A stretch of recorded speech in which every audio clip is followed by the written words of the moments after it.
Hi, and welcome to the 7th lesson in the family topic. This lesson, we're going to look at conjugal role relationships. So, by the end of this lesson, you're going to hopefully be able to identify, describe, and explain joint and segregated conjugal roles, describe and evaluate the domestic division of labour, and look at how conjugal role relationships can impact on money decisions and management and leisure activities within the family. So, as a starter, to kind of get you thinking, have a little think about 10 jobs that need to be done in a family and who does these within your family. So these could be things like packing a child's bag for school or nursery, doing the washing up, building a shelf, for instance. So who would do these in your family?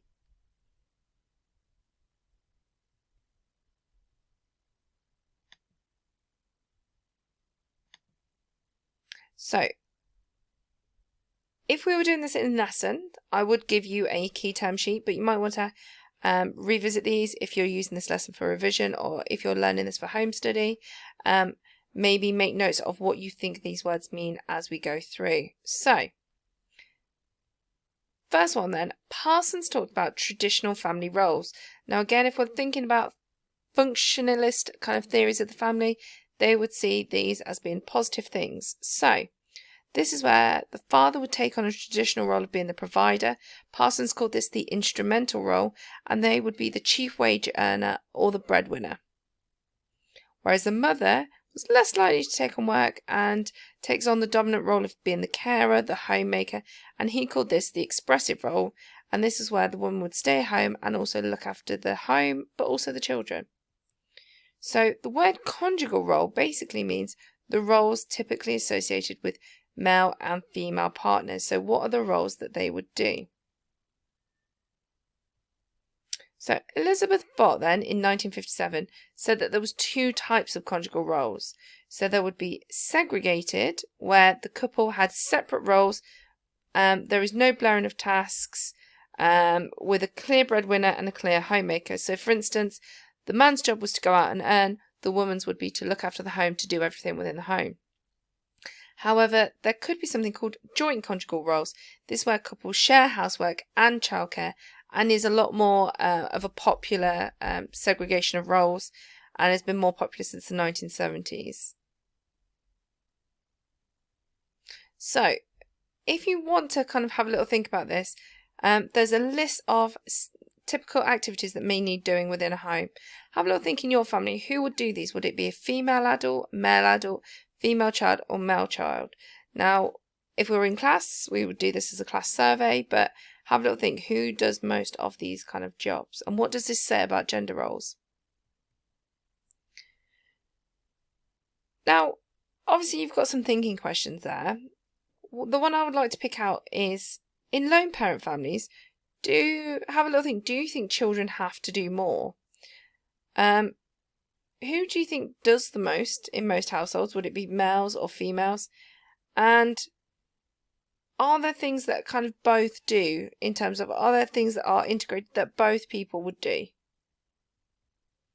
So here you've got 8 different statements. All of these could either be labelled as segregated roles, so this is where I do this, you do that, or are they describing joint roles? So try and see, you can colour code them if you would like to. Which ones are segregated, which ones are joint. So for instance, both partners are likely to be in paid employment, dual workers, household tasks and childcare are more likely to be shared. Well, that's clearly an example of joint conjugal roles.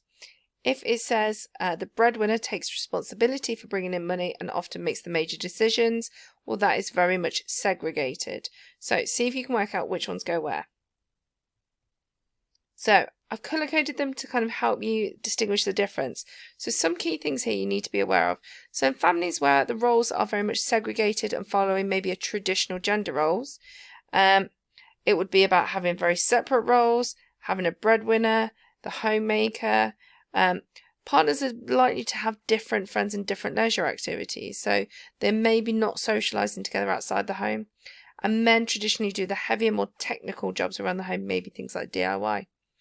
Whereas if you've got joint conjugal roles, both are likely to be in employment, maybe have similar friends, similar leisure interests, maybe are more likely to have equal decision-making power, and the relationship roles are interchangeable and flexible.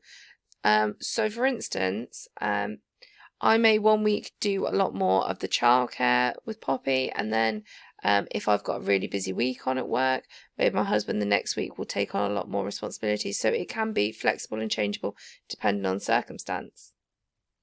So this links into one of our key studies. So Wilmot and Young, these talk about symmetrical families and are kind of what it sounds like. So they talked about how changing roles of women have led to families becoming a lot more symmetrical, because women can now be breadwinners. They're much more, with men much more likely to take part in domestic labour. So more equality is shown now as women take on, more responsibility. So domestic division of labour is basically the term that means how household tasks are divided between family members. So families now have equal gender roles. Do you agree with this? Or do you think that actually is one gender perhaps still doing more than another? Does one gender maybe have more power still?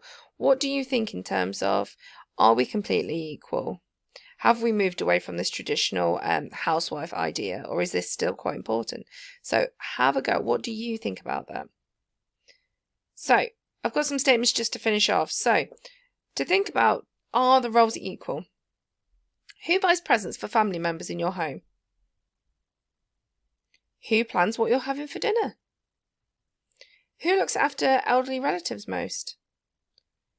Who asks you most about your school day? And who plans holidays?